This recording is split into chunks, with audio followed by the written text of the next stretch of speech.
በቅድሚያ በፈረንጆች መጠሪያ ቫላንታይን ዴይ ወደ አማርኛ ሲመለስ ደግሞ የፍቅረኛሞች ቀን እንኳን በሰላም አደረሳችሁ እንላለን። ፍቅረኛ ኑራችሁ በዓሉን ላከበራችሁ የፍቅር ህይወታችሁ በቀጣይ እንደ ሰዓት ሽምግልና ተልኮ የምትሞሸሩበት፣ ፍቅረኛ የሌላችሁ ደግሞ ቀጣዩን የፍቅረኛሞች ቀን ውሃ አጣጫችሁን አግኝታችሁ በፍቅር ለማክበር ያብቃችሁ እንላለን። ነገሮችን ድብቅብቅ የምታደርገው ሰዓት ደምሴ በፍቅረኛሞች ቀን ማግስት ልጃችሁ ለልጄ የሚል ጥያቄ ወደ ቤተሰቦቿ እንዲደርስ አድርጋለች። በዝርዝር እንነግራችኋለን። በዚህ የሽምግልና ስርዓት ውስጥ ውስን ሰዎች ብቻ እንዲገኙ አድርጋለች። ምክንያቱንም ታደምጣላችሁ። የሰዓት የልብ ጓደኛ ከሆኑ ዝነኞች መካከል አንዷ ግን በፕሮግራሙ አልተገኘችም። እሱንም ታደምጣላችሁ። በቀጣይ የሰርግ ፕሮግራም መኖሩንም ሰምተናል። አጠቃላይ ስለ ሽምግልናው፣ ሰርጉና እንዲሁም ሰዓትን በእጁ ስላስገባት እድለኛው ባለ ሀብት እንነግራችኋለን። በደረሰን መረጃ መሰረት ወደ እናንተ ሁሉንም እናደርሰዋለን። ሰዓትን እንኳን ደስ አለሽ እያላችሁ ቪዲዮንም እስከ መጨረሻው እያደመጣችሁ ደግሞም ከላይክ ጋር አብራችሁ ዝለቁ።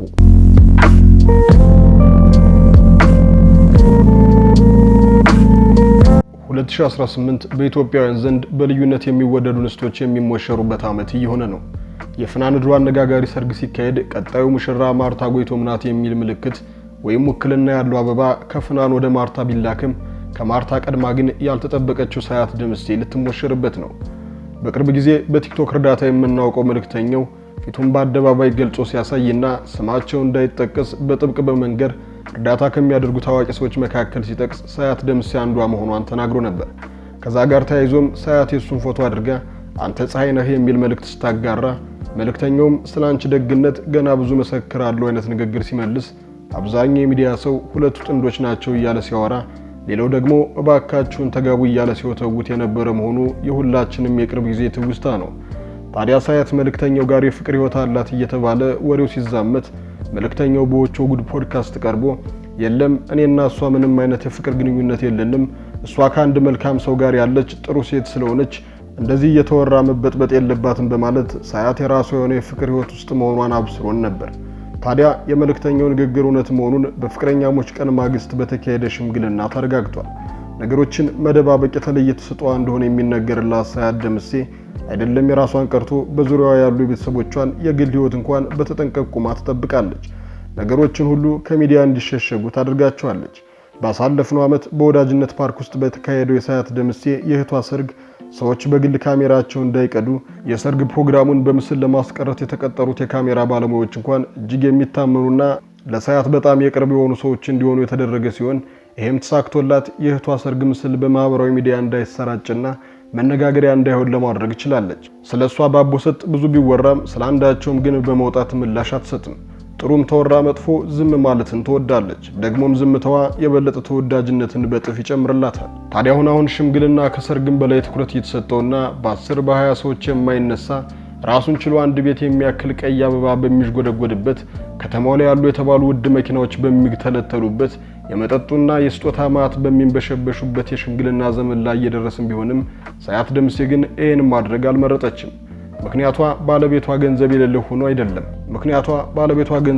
ሆኖ አይደለም። እሱ እስካሁን በሽምግልና ታሪክ ካየናቸው ነገሮች በላይ ማድረግ የሚችል ሀብትን ያትረፈረፈ ሰው ነው። ወይም ደግሞ ሰዓት ያንን አይነት ውድ ነገሮች የማይገቧት እንስቱናም አይደለም። ትክክለኛ ምክንያቷ ሰዓት ወከባ መፈጠሩን ስለማትፈልገውና ነገሮች ባህሉን ጠብቀው ከተደረጉ ከዛ ውጭ ያለው የተጋነነ ድርጊት ሀብቴን እዩልኝ ባሌን ወቁልኝና የመሳሰሉትን አላስፈላጊ ነገሮች ማድረግ እንደሆነ ስለምታምን ከዛም ባሻገር እጅግ የተጋነነ ወጪ ወጣባቸው ሽምግልና ማድረግ ሌሎች ያንን ማድረግ የማይችሉ ሰዎችን ማሸማቀቅ እንደሆነና በእነዛ ሰዎች ላይ በተዘዋዋሪም ቢሆን አሉታዊ ተጽዕኖ ሊፈጥር ስለሚችል ሰው እንደ ቤቱ እንጂ እንደ ጉረቤቱ አይኖርም የሚለው አባባል በንግግር እንደሚቀለው እንደማይቀል ስለምታምን በተጨማሪም የግል ህይወቷ በማህበራዊ ሚዲያ ርዕስ በመሆን መነጋገሪያ እንዳትሆን ስለፈለገች መሆኑ ተነግሮናል። ለዛም ነው በርካታ ሴቶች በህይወታቸው የሚመኙት ነገር ለሷም ለቤተሰቦቿም ክብር የሆነው ሽምግልና ስርዓቷን እንደ ቅርብ ጊዜ ትውስታችን እንደሆነችው ፍናንድሩ እንዲህም ይቻላል እንዴ የሚያስብል እጅግ ደማቅ ሽምግልና ያላካሄደችው። ሰዓት በሽምግልና ስርዓቱ ላይ ውስን ሰዎች ብቻ እንዲገኙ ጭምር እንዳደረገች ተነግሮናል። በዚህ ፕሮግራም ላይ ከሷ ቤተሰቦች ባሻገር ጥቂት የልብ ጓደኞቿን ጠርታለች። በቦታው ከተገኙት መካከል ሌላኛዋ ተወዳጅና ትዳር ሲነሳ እንደ ምሳሌ እንደ አርአያ የምትቆጠረው አመለሰት ሙጬ ተገኝታለች። በዚህ አጋጣሚ አመለሰትንም እንኳን ደስ አለሽ ማለት እንፈልጋለን። ቆይታ ከአመለሰት ጋር የተሰኘው ተወዳጁ ፕሮግራምን ከጀመረች 1 ዓመት አስቆጥራለች። ምናልባት ስለ ሚዲያ እውቀት የሌለው ሰው ብዙ ላይ ገርመው ይችላል። በእኛ ሀገር ያውን በዛ ልክ ደረጃውን የጠበቀ ፖድካስት ለመስራት ብዙ ድካምን ማለፍ ይጠይቃል። ስቱዲዮዋን፣ የፕሮዳክሽን እቃዎቿን፣ ዝግጅቷን፣ እንግዳዎቿን በደንብ ለተመለከተ ሰው ከገንዘብ አንጻር አዋጥቷት እንደማትሰራው ግልጽ ነው። የሙያው ፍቅርና ፍላጎት እንዲሁም ከሳያት የወረሰችው ጥንካሬ አበርትቷት ድፍን 1 ዓመት ጥራታቸውን ከጠበቁ እንግዶች ጋር አሳልፋለች። ይህንንም ደስታዋን ደግሳ አክብረዋለች። ለዚህም እንኳን ደስ አለሽ እያል ወደ ሳያት እንመለሳለን። የሳያት ደስታ እንዲካፈሉ ከተጋበዙት የልብ ወዳጆች መካከል የሆነችው አመለሰት በቦታው ተገኝታ ደስታዋን ተካፍላለች። ሌላኛዋ በሽምግልና ስርዓቱ ላይ የተገኘችው ታዋቂው አርቲስት ቃል ኪዳን ጥበቡ ነች። እንደ ሳያት ደምሴ ነገሮችን መደባበቅ የምትወደውና ራሷን ከሶሻል ሚዲያው በብዙ ያራቀችው ቃል ኪዳን ጥበቡ በቦታው ተገኝታለች። በነገራችሁ ላይ ቃልዬ ከባባ ረፍት በኋላ በፍጹም በሚዲያ ወይም ሰዎች በተሰበሰቡበት ቦታ ላይ መገኘት አትፈልግም። ምክንያቷም ማብራራት አያስፈልግም፣ ብዙሃኖች የምትገምቱት ነገር ስለሆነ። ታዲያ ቃልም በአዲስ ሕይወት ውስጥ እንዳለች የሰማን ቢሆንም ጉዳዩ ግን ይፋ እንዳይሆን ከፍተኛ ጥረት እንደምታደርግ ተነግረናል። ለሁሉም ጓደኛ መሆን እንደምትችል፣ ደስታቸውንም ሀዘናቸውንም ለመሸከም ቀድማ መገኘት የምትችል እንደ እናት መሸሸጊያ ናት እየተባለ የሚነገርላት ቃል በልብ ጓደኛዋ ሳያት ደምሴ ደስታ ቀን ላይ እንዲገኙ ከተጋበዙት መካከሉና በቦታው ተገኝታ ደስታዋን ተጋርታለች። በዚህ ፕሮግራም አትቀርም ተብላ የምትታሰበው የሳያት የልብ ጓደኛ እንደሆነች የሚታወቀው የረጅም ጊዜ ወዳጇና ከአመለሰት ሙጬ ጋር ዝምድናም ጭምር የሚያስተሳስራቸው ሳያትና እሷ አይለያዩም የሚባልላት በየአጋጣሚው ሳያት እህቴ ነች፣ የልቤ ሰው ነች የምትለው የኢቢኤስ አሉላ ገዙ ግን በቦታው አልተገኘችም። ለምን የሚለው ምላሽ ደግሞ በተደጋጋሚ ከደረሰባቸው የወዳጅ ማጣት ምክንያት እንደሆነ ሰምተናል። ቀደም ብላ የማይረሳው ነፂን በማጣት በሐዘን ላይ የነበረችው ሉላ አሁን ደግሞ እንደ አባት እንደ ወንድም እንደ አለቃም በመሆን በመምከር የሚያበረታቸውን የኢቢኤስ ባለቤት አማንን ማጣታቸው ተከትሎ ግብአተ መሬቱ ወይም የቀብር ስርዓቱ ሳይካሄድ እንዴት በደስታ ቦታ አገኛለሁ በማለት እህቴ በምትላት ሳያት ሽምግልና ስርዓት ላይ ሳትገኝ ቀርታለች። ማህደር አሰፋና ሌሎችም ከዚህ ሙያ ውጭ ያሉ የሳያት የልብ ሰዎች የተገኙ ሲሆን ሁሉም ደስታቸውን በማህበራዊ ሚዲያ እንዳያጋሩ እንደተነገራቸውም ጭምር ሰምተናል።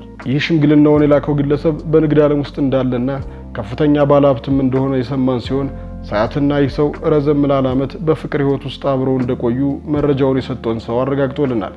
ግለሰቡ ሀብታም ከመሆኑ ባሻገር በጣም የተረጋጋና ባህሉን እምነቱን አክባሪ እንደሆነም ተነግሮናል። በቀጣይ ወራቶች የሰርግ ስርዓቶች ከሰርጉ በፊትም የጋያት ፕሮግራም ያለ ቢሆንም ሁሉም ነገር ግን በድብቅ እንደሚሆንና ለሚዲያ እንደማይበቃ ነገሮች ምስጢራቸውን ጠብቀው እንደሚቀጥሉ ሹክ ተብለናል።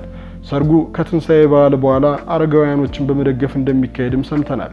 መልክ ከደም ግባት ጋር የተቸራት ቁንጅናዋን ዓለም መስክሮላት ሚስ ወርልድ ያላት ጸባይ ሰናይ የምትባለው እርጋታን ከእውቀት ጋር የተቸራት በትክክልም መጽሐፉ የሚገልጻት ልባም ሴት የሆነችው ሳያት ደምሴ እንኳን ደስ አለሽ፣ እንኳን ለዚህ ክብር አበቃሽ እንላለን። እናንተም ደስታችሁን በኮመንት ግለጹላት። ደግሞም ቪዲዮውን ላይክ እያደረጋችሁ ቻናሉን ሰብስክራይብ በማድረግ ቤተሰብ ይሁኑን።